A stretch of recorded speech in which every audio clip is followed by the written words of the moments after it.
dari lembaga desa atau lembaga pendidikan yang ada di Kota Udan.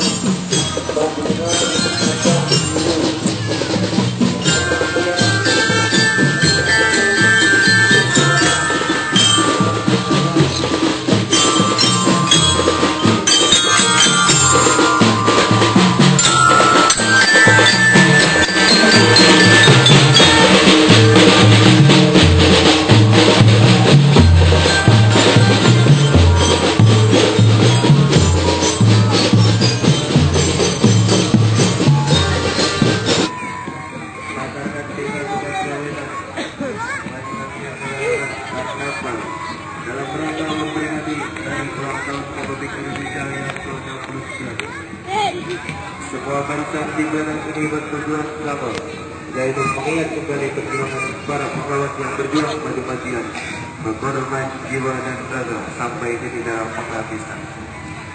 Warga masyarakat desa Sukajawetan ikuti semangat kuat beribadah dari para pahlawan untuk mengisi pembangunan negara tercinta ini dengan bekerja di bidang masing-masing serangkaian kreatif dan supaya masyarakat jadi makmur. Ramai-ramai lantas malam-malam betul mengusir penjajah untuk kemerdekaan Republik Indonesia tahun 1945.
Keep spirit and still serve your body.